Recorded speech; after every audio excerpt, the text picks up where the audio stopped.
back after the short break. We're in for an interesting session with Joram Barré. And Joram Barré is a Flowable open source core developer and principal software architect. He works at Flowable, and Flowable, Joram has been active in the open source space for more than a decade. Before co-founding Flowable, he co-founded Activity. People know Activity? BPMN. That shows our age, Peter. And Joram was also a GBPM core developer at Red Hat. So today he's going to talk about building an enterprise product on top of the Spring Boot ecosystem. Yep. So Joram, thank you for being here, and the floor is yours. My pleasure, thank you. All right, hi everybody, and welcome to, as Peter is saying, building an enterprise product on top of Spring Boot. We did this presentation back at Spring I.O. In Barcelona, which is quite funny because that's where I saw my friend Chris over there. I think we live like, 5 kilometers, 10 kilometers from each other in reality. We didn't see each other for years, and then we met each other in Barcelona. Of course, COVID was in between, so that's our excuse. So we started talking, and that's the reason I'm here today. This is a bit of a non-traditional presentation in the sense that there will be quite some high-level stuff, and there will be some extremely low-level stuff from the bowels of Spring Boot. So something from for everybody, and I hope you enjoy. Peter already did the introduction. I'm working professionally. I'm very lucky to be working on open source professionally for 13 or 14 years now. First at JBPM, at JBoss, then Activity, and now Flowable.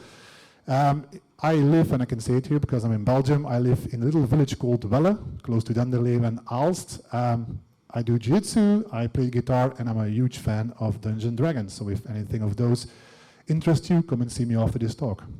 Not questions about this. The other stuff is more interesting.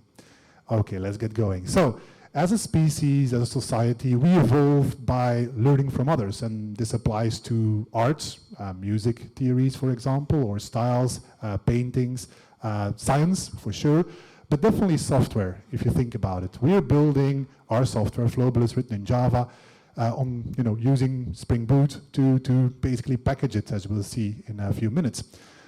But we're running on the JDK, and the JDK is already quite old, 30-ish something years, right? And it's a marvel of engineering if you think about it. The JDK itself, again, is built on concepts that were invented in the 60s, 70s, and those are again coming from way earlier. So, this really is a kind of a love story of how we're building modern software, standing on the shoulders of those who came before us. Flowable basically is a fork of Activity. As you heard Peter, my previous life was at Activity, so we forked our own stuff basically in 2016. It is, to my opinion at least, but I'm a bit biased, a popular open source framework. If you want to learn more, go to flowable.org and you will or go to github.com/flowable and read all about it. This is not really a talk about Flowable itself. It's really about how we used our open source project, build an enterprise product around it, and use Spring Boot in the process. From a high-level point of view, real quickly, again, not a talk about Flowable, is we built engines that execute visual models, workflows, right? Basically, workflows is saying, do this, then do that, and spawn off a couple of processes here. That's what we do. We give that to an engine. We use something called the BPMN, CMN, and DMN standards. It's not really important. It's an XML format that basically says how these rectangles and circles are stored on your disk. That's pretty much it. Nobody writes it anymore by hand. If you want to know more about Flowable, there's a lot of YouTube videos on our channel.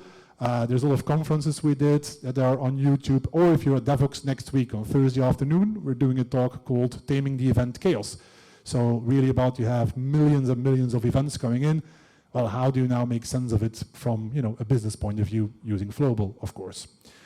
In a nutshell, what we do is we take these visual models, we deploy them, as we call it, to an engine, and from that point on, you can start new instances, ask, do I have work, and stuff like that. Classic, workflow stuff, business process management stuff, if you ever done that. But that, of course, on itself is not really interesting to do that just once or even 10 times, even 100 times. It really becomes interesting when you do that at a high scale. When you do that thousands per second, millions per day, And that's what my job predominantly is about. So on the right-hand side, you see a little screenshot from a blog that we wrote recently. So I don't know if you recognize this thing here. This is JProfiler. It's one of my favorite tools. So I spend a lot of time there basically looking at things, how to improve the performance, push it even further. And sometimes you find things that are, you think, how could it be? For example, we all learn that immutability is good, right? And I see like 2 heads at least nodding, good. Well, it turns out that this actual profiling screenshot I took is that that's good for a normal application, but if you do an engine on a high scale, then sometimes that gets in the way because you have a lot of tiny objects and the garbage collector couldn't follow. So we had to change that back to be immutable with all the consequences and improve the performance, quite significantly. That's the stuff that we do. We are very lucky to have an active community. You can go to GitHub or our forums to see that are pushing the boundaries every day. The stuff that they're inventing sometimes is crazy, but it keeps us on edge, which is good. Now, if you go to github.com/flowable and you look at our Maven modules, you will immediately see there's an awful lot of Spring Boot starters. They all follow the same kind of naming pattern. It's not really important what they do. They allow you to pick if you're only interested in the CMN engine, you can get it here. You want to have CMN plus REST, you can get that one. If you want to have the whole thing, you can get that one. That's really the structure if you go, if you start with Flowable. And if you use such a starter, the story is kind of classic. If you've used any other starter in Spring Boot, maybe I should ask right now, who knows Spring Boot here in this room? I mean, Chris told me that everybody's an expert. Exactly, everybody's an expert. Good. So basically, you drop that dependency on your class path. It boots up the related engine. It hooks in with the data source you have. Transaction management. If you have the web dependency on your class path, it will boot up the REST API. I mean, this is all no secrets to you guys and girls. But basically, we do the right thing when you're in a Spring Boot environment. Obviously, we also have a custom banner, which is the most important thing. We were actually quite early adopters of Spring Boot. I don't know if you can read it, but April 1st, 2014, that's when Spring Boot 1 was released. And about 2 months later, we merged in the pull request from Josh Long. You probably know him from the Spring Boot team. And he did the pull request to make it compatible with Spring Boot 1.0 at that time. This was a time when they were doing pull requests towards all the frameworks. That has changed these days. Right now, it's us having to do pull requests towards them because they're extremely popular. But that was 2014. And if you're interested in hearing me and Josh talk for an hour and a half, like 2 old men, there is a podcast that we did last month, basically where we sat together and we just talked about workflows, Flowable, and the state of the world, which is not a positive thing these days. Spring Boot 2 then, I mean, that was released on March 1st, 2018, and it took us less than a month, it's my colleague Philip here who did it, to basically port all of that to Spring Boot 2. But we also expanded that. We only had the process engine at Spring Boot 1. In 2, we kind of expanded that to the whole thing. And that was important because at that time, in 2018, behind the scenes, we were building an enterprise product, and we had to make a decision, what's the thing we're going to choose, right? Spring Boot, EGBs, who knows, regular Spring, stuff like that. That was still up, and this was really the push that we were doing at that time to go for Spring Boot all in. Let me just quickly show you, if I can do this, how this all works in reality. So I haven't practiced this for a while, so it's going to be equally interesting for me as for you. But normally it should be easy. Okay, so I'm going to create a join demo. Let's just put it here in my downloads. It's all fine. I haven't tried 17 yet recently, but let's see if it works. Let's add a couple of things. Let's add the web dependency. Let's add the H2, so I don't need to worry about my database. And let's add just an actuator for if things go wrong. All right, let's create it. Here we go.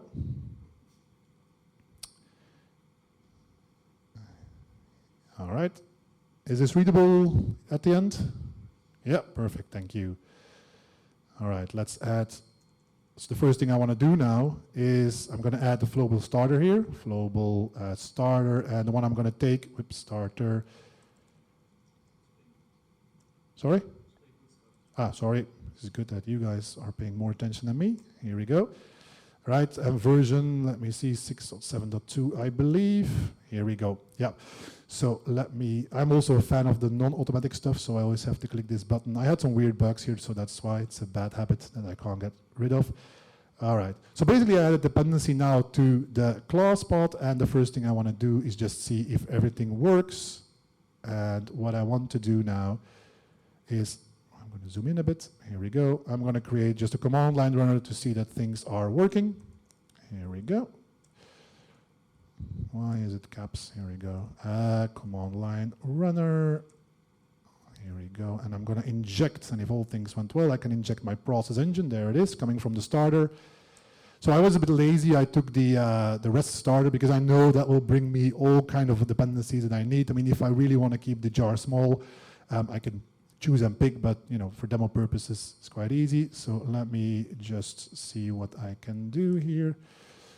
All right, done. And let's see if something is working. I need a process for this, and I already created one beforehand. Let me go to my desktop. Here we go, and drag the process into, I'll show you in a sec how that looks like. Okay. Now, in the Spring Boot starter that we have, there is the convenience that if you put things into processes, then stuff will be deployed automatically, right? Remember the slide of deployment.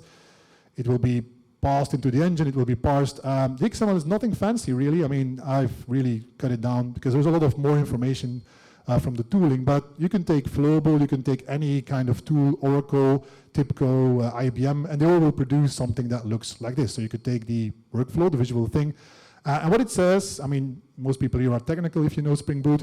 It's quite simple. After the start, you do like a service. It's a custom bean that I'm going to call, and I'll define that later. And then I'm going to go for a user task. That's it, nothing fancy.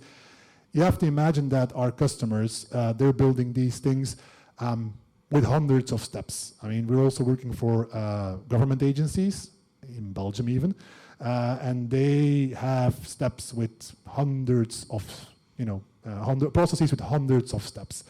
I'm not saying it's a good practice, but just saying it happens in reality more than you think. Anyway, let's get going. So this is going to be deployed, and the thing I want to do now is I want to just start something, and that's called start process by key. And let me quickly see. Oh, I just call it my process. So I'm going to pass in this thing here. It's going to start a process. After it starts the process, it's going to call that custom bean, which I'll define in a second. But then I'm just going to professionally print out something to the screen. Here we go. Let's just say the task query, and I just want to do a count. How many tasks do I have in my system? Here we go. What else? Well, the custom bean, right? So let me quickly, and I know this is not a good practice. What was it? Custom bean. Here we go. And to call it from my process, I need to implement something from Flowable side. It's called the Java delegate. Java delegate has one method, execute, and I'm just going to say hello join, something like that. Here we go. And that should be it. Okay, I just need a bean, of course. Otherwise, it's going to not find the thing. A custom bean. Here we go, custom bean. And that should be it. All right. There's a lot of things that can go wrong, of course, when you're doing a live demo. So you should feel the anxiety inside of me right now. Let's see what it does.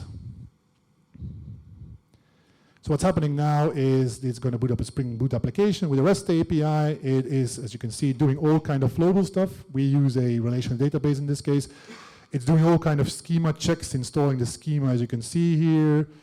And here we go, hello join, which means that it started my workflow.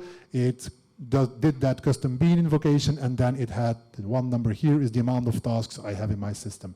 Again, you have to imagine that this runs on a high scale, hundreds, thousands, millions of tasks in your database, where you can give these tasks to certain people, certain departments, groups. That's kind of how it works. Again, this is not a Flowable talk. If you want to know more, there's a lot of material for that out there. But just to give a flavor how it works. And then we make a jump into the enterprise story, because so far what I've been showing you is the open source, right? So everything you saw, that's what we've done since 2010. And we've kept, building and maintaining that because, that's what you have to do with software to keep it alive. In enterprise, we've got 3 products. The one on the left-hand side is the easiest to explain. That's called Flowable Orchestrate. That's basically open source with some tooling around it. The tooling's here. As basically when people are using open source, they want to have an insurance, so to say that if something goes wrong, they can call us and we can, like the heroes we are, come and save the day. Flowable Work is our flagship product. That's really a UI with rich tasks, with forms and stuff, and dashboards, the classical kind of business process management tooling. And then we've got Flowable Engage, which is the same thing, but integrated with WhatsApp connectors, WeChat adapters, Messenger, all kind of things where people want to communicate through various channels. This is a slide I stole from sales, so I'm always surprised when I see this. So we are right now in around 14 offices in 7 countries apparently. I think around 350 people and a lot of customers. Also here in Belgium, some customers I can't put on a slide, but afterwards come and talk to me. Maybe depending how much I had to drink, I can tell you something. We did our first release in February 2019, so it's about 3.5 years old now, this product that I'm talking about. We did 12 major releases, many minor releases. I mean, in 2021, we had 45. 2021, at the end, I'm sure you remember December, there was a whole Log4j thing. So at least 20 of those were done in December. In the weekend, that was quite a shit show, pardon my French. We're used all across the globe.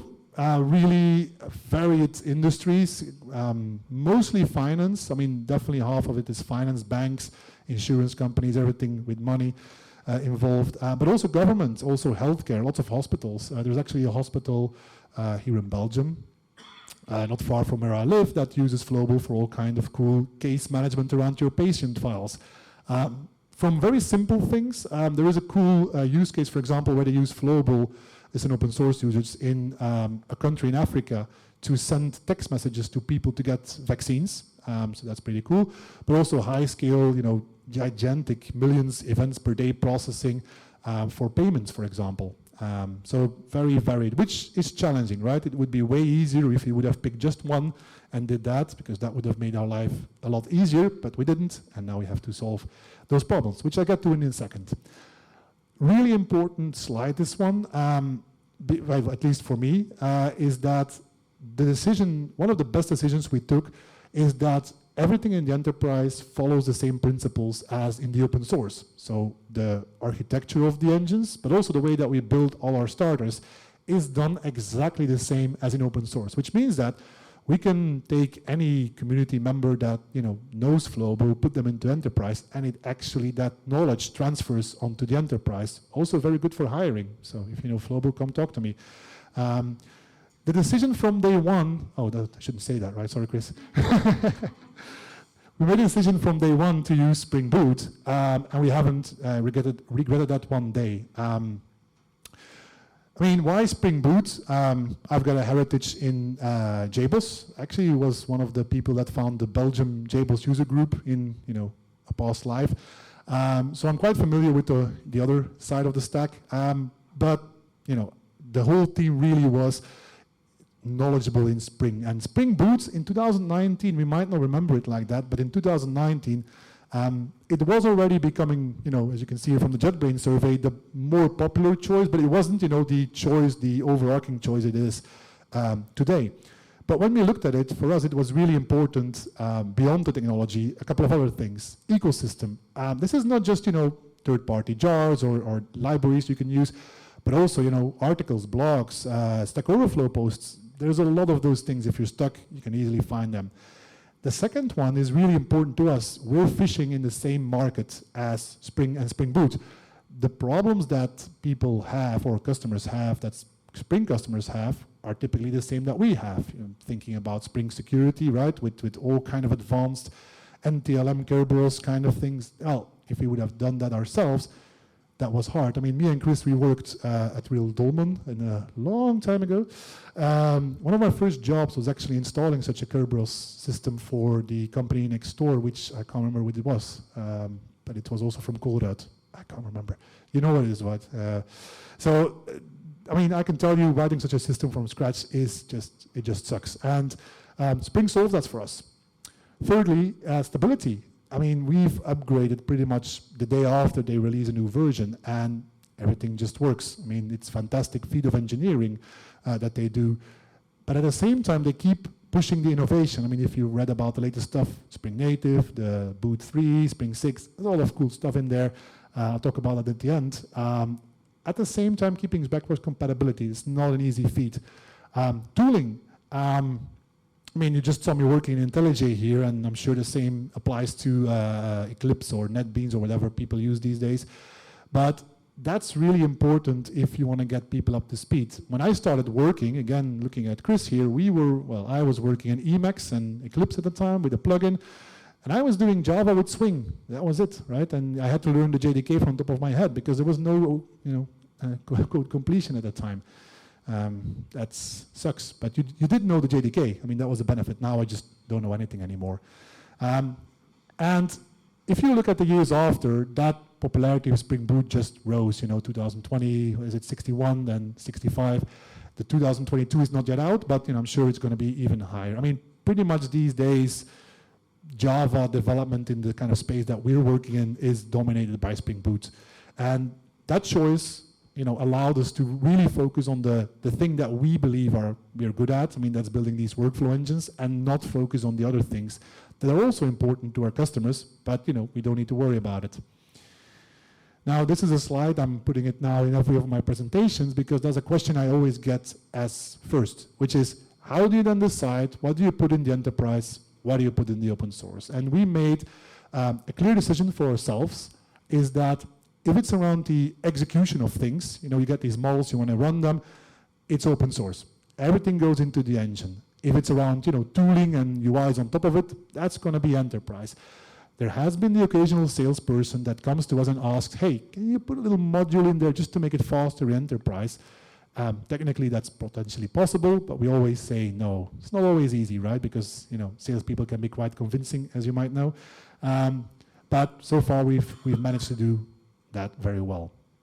So if you look at the enterprise starters, there's a lot. I mean, really, I think there's like 20 or 30 in open source, and I think there's at least 3 times of that in our enterprise offering. It's really up to, there's things in here like, I want to have, for example, a starter when I'm using IBM MQ. That's for one particular customer really important. Well, here we integrate it with, and I'll show you in a second how we do that.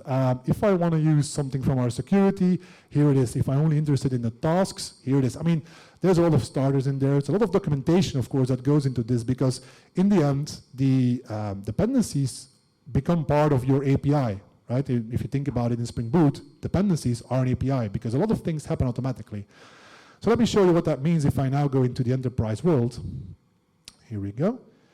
And what we have, and I hope the internet is working here, we have a start.flowable.com. You might recognize this actually.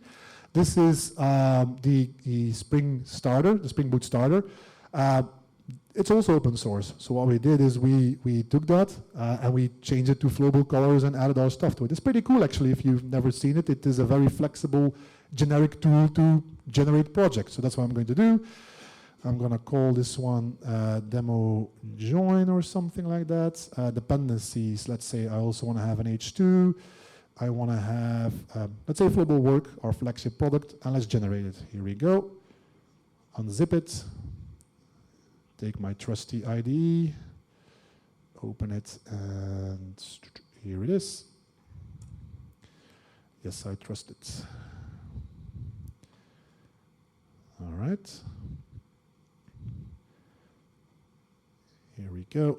So if we now look at the POM, you'll see that it's actually not that different from the one I showed you in open source, right? There is a dependency to a couple of our starters. In this case, there's a Spring Boot starter platform, and the difference really is that you see the COM here.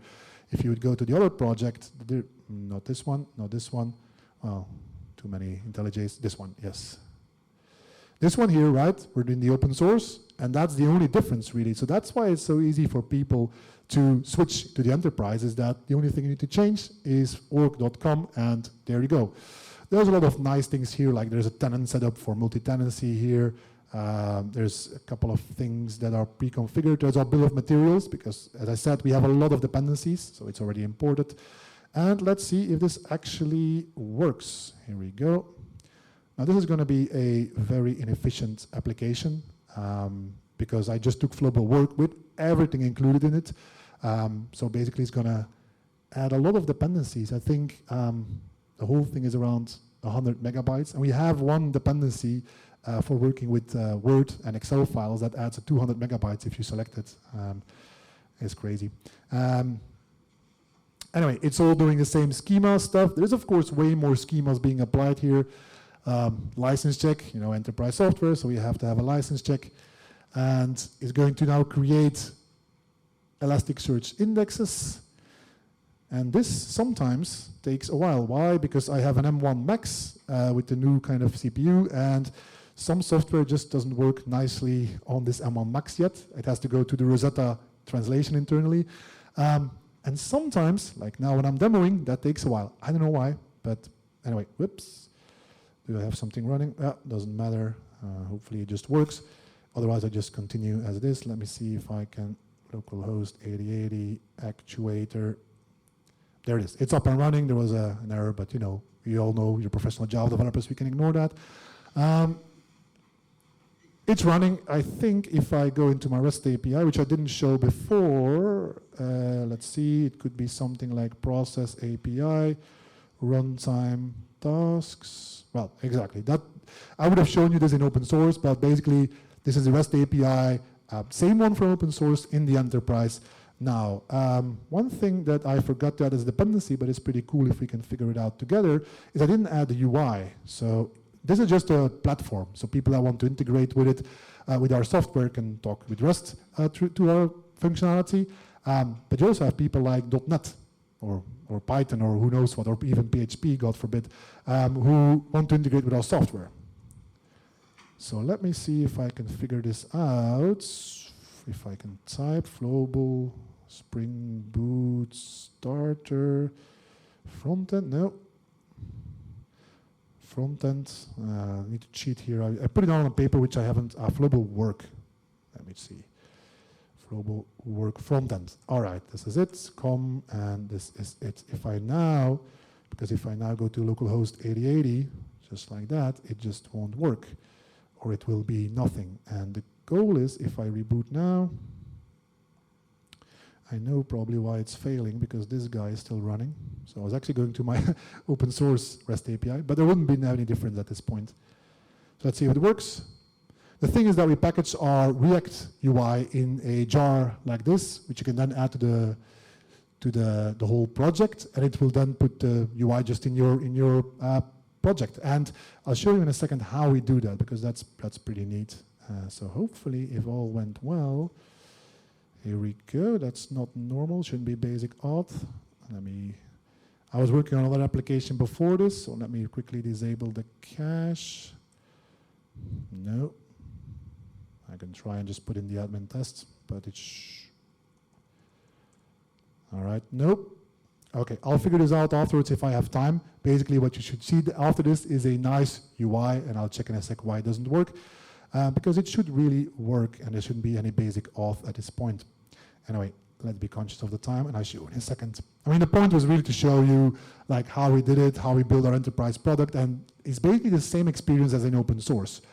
However, there is a big difference when you come from open source into the enterprise. We have many types of customers, but if you would have to separate them into two groups, the one on the left are really the ones who want to take it as is. They don't care about setup, they don't care about Java or any other technology for that matter. They just want to do stuff with your software. And on the other hand, you've got the people who really want to build custom projects. They want to integrate with other services or completely change things, right? Both of them, they run on different environments. Classic ones, Tomcat, JBoss, Kubernetes, Docker. We also have a couple ones still on WebSphere. That's the same. Both of them run in high scale, high complexity. Often the ones on the right-hand side, the technical ones, have more kind of concurrency problems. The one on the left-hand side have more kind of big workflows and a lot of forms kind of problems. These people on the left-hand side just want to run it as is. They don't care. The one on the right-hand side, they want to build their own, Helm charts maybe, their own Docker containers, really fine-grained. The one on the left-hand side, classical, is light customization with a bit of scripting. On the right-hand side, a lot of Java coding. Often you don't find many developers there. On the other side, you do. That's really hard for a product, right? It would be, again, way easier if we pick and chose one, which we didn't. But luckily, and this was, you probably already guessed it from the title, this is thanks to Spring Boot. It's not, let's say, easy, but it became way easier than without Spring Boot. So let me show you some of this is the part where we go into the bowels of Spring Boot. We have a ton of properties. I'll show you in a second all the classes. And we use a lot of auto configurations. Who knows what an auto configuration is? I mean, a regular configuration you have, yeah, half people, that's more than I anticipated, good. So auto configurations basically are kind of conditions, or the configuration is guarded by a condition, and if the condition is true, then all the beans, all the configuration you've done in that class applies. So we use a lot of them out of the box. I mean, classical one, data source, transactions, security. We also use a lot of Elasticsearch, Jackson, like everybody else. We have customizations for JMS, Rabbit, Kafka, LDAP. We have a lot of micrometer stuff for people who want to push metrics into various systems. That's all auto configurations, and that's what I want to show you right now, is how we've done some of these things that not necessarily you might know if you're building applications like normal, typical applications. So here we go. I already had it open. Okay, so this, this is, what is this class? Let me check. Okay, so this is the indexing metrics auto configuration. So we call indexing, what we call indexing is basically we've got our relational data and we publish things into Elasticsearch. That's what we call indexing. And this one particular is around, metrics. Metrics around indexing. That's what this thing does. It's an auto configuration. First one is, of course, that it's annotated with @configuration. That's classic in any Spring kind of thing. But this one becomes a bit more trickier, right? This one says that this is an auto configuration that goes before and all of this, right? So this means that the stuff that we've defined below, like this thing here, this bean, that this auto configuration will produce something that's going to be used in those three. So I mean, Spring Boot has good documentation, but these things are not necessarily always clear. So, thank God that there is open source, because that's how we find these things, right? You look at all the dependencies, you look at all the classes, you get the usages, and you hook in your own stuff in there. The same for the after. The after basically says that I need this auto configuration to go first, probably because it's going to create some bean that I'm going to use again in my auto configuration. This is not, honestly, it's a brittle system in that sense, right? Because if somebody decides to change something there, we have to, have good QA, good test to figure it out. We have a lot of these auto configuration tests. Spring also has a kind of a framework to test all of these things, so that's pretty neat. What else do we have? Well, this one here, this one is, I think, technically, this is pretty neat in the sense that this auto configuration should only kick in when this class is on the class path. And this is not our class, this is, what is it? This is from Micrometer, right? So basically, this auto configuration only applies when I've got this class on the class path. It's not really class loading that they do, and I think that's really technically interesting, is that normally you would, if you don't have this on the class path, you would get a class not found exception or something like that. That's not the way it works. They actually do some kind of smart stuff by checking at strings and checking at not loading the class if you don't need to. Because remember, some people are building custom projects and they will say, well, I don't need Micrometer, so they're not going to add it, and this thing should still not be applied at that point. So same for conditional on bean. So we've got this is ours, I believe. It's an indexing manager. I always joke that if you don't know how to call it handler or manager. So this is our index manager. This means that the auto configuration kicks in when this bean is on the class path. Again, this index manager comes from another module. Let me see. This comes from, swipe, here we go, platform indexing. So if people don't have this module on the class path, they don't have this bean, then the whole auto configuration doesn't kick in. These are all things that, I've built my share of regular Spring Boot apps. These are things you normally don't need to worry about, but if you're building like a product that's customizable, that's pluggable, you have to worry about these things. This one here, that's quite simple one in the end. You have all these classes, you have all these beans, that's all nice, but you still want to have this property that's basically, saying if this one, this is again not ours, but one from Spring Boot, if this one is enabled or it is missing, then this also kicks in. So a lot of conditions, as I said, all of this is the guarding of the configuration, right? All right, what else? Well, this one here, that's one you probably might know, is even if you have all of that stuff, even if you have all of these things kicking in, you still can plug your own stuff in. If somebody of our customers decides, well, I don't like the one that Flowable gives me, this one here, well, no problem. They can just add their own implementation, their own instance of this class onto the Spring container, and ours would not be used anymore, right? So that's what this annotation says. So a lot of annotations, a lot of API. This is an API really about how you hook in your stuff customized into Spring Boot. I'm going to look at my cheat sheet here for a second. All right. There's a couple of more that I wanted to show. Well, the front end, this thing that wasn't working before, it should have been working because this one has the conditional on resource. So when I added the work front-end dependency, it actually brings in a index.html on the templates folder. And so this whole front-end configuration should kick in. It should add all the stuff I need to host the UI, which it didn't, but I can assure you it normally does. And it's a quite neat thing to quickly add, something auto-configuration that is based on third-party things, perhaps. This could be a configuration file, for example, made by a non-technical person. One thing that we use a lot is the properties. That's something you probably also have seen a lot, but we use it to the max. Let me just quickly show you. So if I look at the properties, so all of these, I'm just going to scroll a bit. All of these are, I need to click it, not scroll. All of these are customized properties of Flowable, right? And some of them are light, some of them have a lot, but you can see that we have to support a lot of kind of use cases for various kind of integrations, and that's what we do. So the configuration properties allows us to easily use it in our code. Everything with flowable.cmn will be exposed. The cool thing is that Spring will give us the normal applicational properties, the YAML stuff, if you're into that stuff. Is somebody into YAML? Really? Okay. You have to talk after this. The system properties, the kind of secrets in a Kubernetes cluster, all of this stuff, comes for free that we don't have to do ourselves. One last thing I want to show in the code is the post processor. Now, this processor, and the one I want is, I guess, this one. No, the Flowable default one, I think. No, this wasn't the one. I think we've got two with the same name. No. Anyway, let me just explain what it is. We've got all of these post processors. So these are your catch-all, basically. So if you don't know what, no, I can't find the right one, which is weird. Flowable default properties environment processor. That's what I have in front of me. It's an environment post processor, which means that this runs after Spring Boot has done all of its hard work, and you still want to kind of tweak it. For example, we ship in our default product, we ship with support. This is the big WAR file, right? JMS, Kafka, IBM MQ, Rabbit, LDAP, all of these things, right?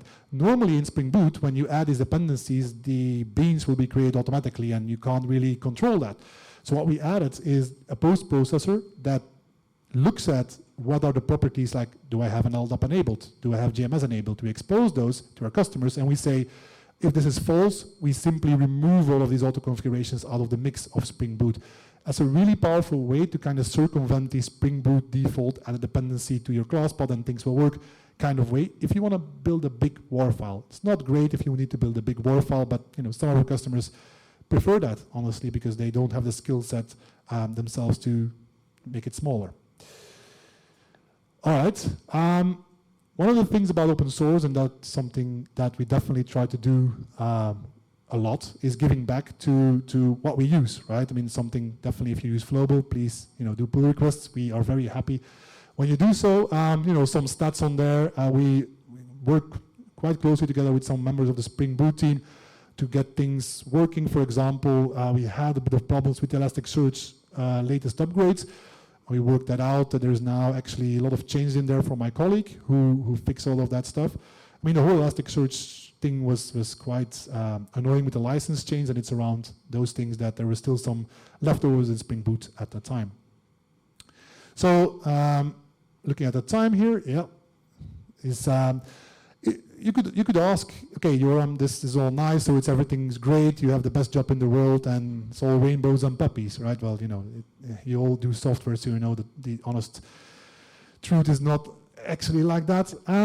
You saw we have a lot of configuration options. A lot of permutations are possible. You could use Kafka with JMS and then JTA, and then there's still people using JTA, yes. Testing all of that is a lot of work, costs a lot of money to run them, even though we use things like test containers, Docker, and all of that. Still, our Amazon bill is quite high of our QA systems every month. Second thing is that we're a generic platform. It's really hard to choose a default. I mean, at one time we shipped with 100 connections in the data source. We thought, yeah, problem solved, because we had customers complaining, oh, connection, don't have connections. Then there were customers saying, well, I have a small database, so, why are you creating 100 connections? Stuff like that, really, annoying for us to kind of pick and choose, and we never can pick the right thing. If you've used Spring Boot, and this definitely applies to more of the younger people in our team and our customers, it's sometimes hard to figure out why something kicks in. You add a dependency to the class pod, and suddenly something happens. Something doesn't work anymore, or something just works, and you don't know why. People that have not gone through the whole phase of regular Java, then Spring, learning Spring Container and Beans and all that, and then Spring Boot, they often miss the kind of background of how Spring works. I mean, Spring Boot is it just works, right? Yes, it's fine until you have to figure out why it doesn't work anymore. And that's something that we find in the team. The older I get and the younger the people get that join the team, becomes more problematic. There's a lot of education needed, and magic is nice until you have a deadline. The initial learning curve is quite steep. That's the same thing I was just talking about, right? We add somebody new to the team. The learning curve is quite high. When I was young, it was Java, it was Swing. You could look at it, you would get it in an hour, and easy peasy. Now, yeah, I mean, it's just, you have to look at the code, understand all the use cases, see all the modules. Oh, then there's dependencies that automatically kick in. You've got properties. It's a lot of things. People these days have a lot harder than we had, honestly. And the last thing is that the belief of many technical people that if you build it, the customers will come. That's simply, an illusion. We believe, or I believed for a long time, that if I build the best software, I put it on GitHub, next day there will be customers knocking on my door to pay me money. It doesn't work like that, sadly.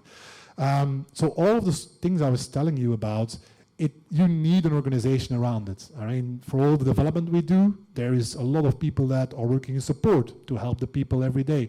There's a lot of salespeople, a lot of marketing people. I mean, even if you don't really like them, as we tend to do from the technical side, they are needed. I mean, I always thought a good product sells itself. That's not true. I mean, you still need salespeople that go to the customer, show them what they need. It doesn't make sense. I mean, even if I'm explaining it now, I feel revolted when I'm saying it. But that's the way it works. I've seen it so many times where I thought this is a lost cause. Sales guy or saleswoman calls that customer up, explains a bit of things, and you get a deal. It boggles my mind. I'm not a salesperson. I will never be. Okay, I got a couple of minutes left, I think, I hope. Looking at Chris, or I'm already over time. Yeah, perfect. One of the things that we're working on right now is pretty cool. It's also going to come with the new Spring Boot stuff, new Spring 6 stuff, is Spring Native. We started doing that actually when Spring didn't do any native yet. This was just basic GraalVM. And I can tell you, this was 3 days of manual trial and erroring before we got our configuration right to work on GraalVM. With the stuff that Spring Native is doing, it's actually quite fantastic. You build these little hints that instruct how stuff should be, let's say, tree shaken from a JavaScript kind of point of view. Who knows GraalVM, by the way? Am I? At least 3, 4, yeah, okay. So GraalVM, in a nutshell, kind of compiles your stuff and then looks at parts of reachability. So it actually looks at, okay, this method will call this method will call this method, and it actually only put those methods you're going to use into the image the binary is going to build, which is super cool. But Java is really flexible. We don't think that Java is, dynamic and stuff like that, like PHP, for example, is.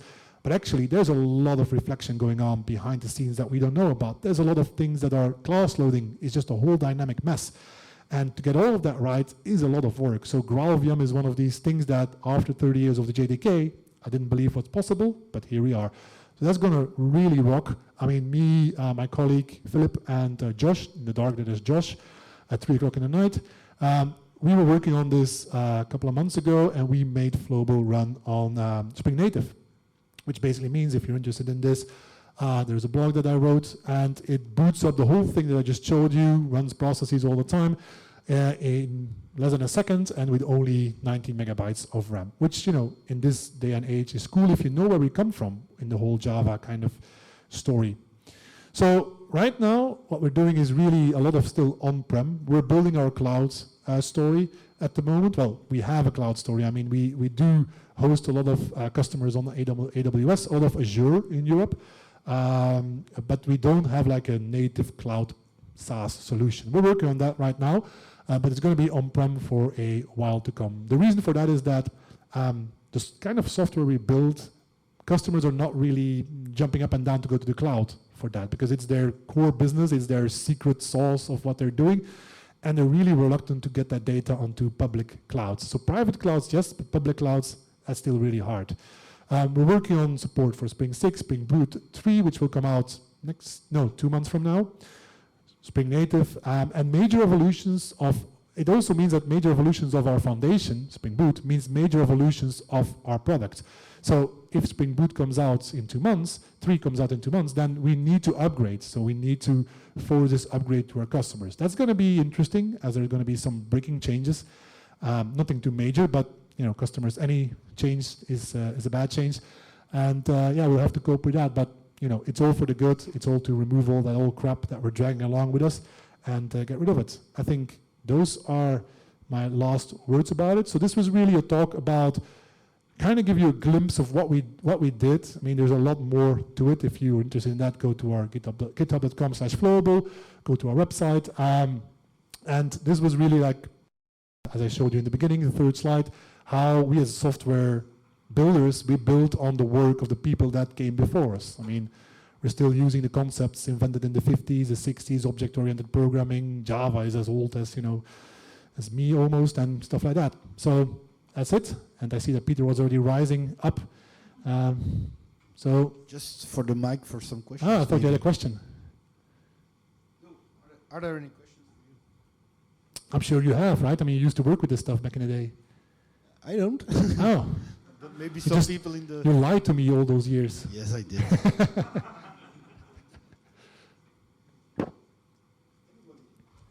That means it's either crystal clear or that boring. No questions, I guess. Or it's the end of the day. I want to thank you for the... My pleasure.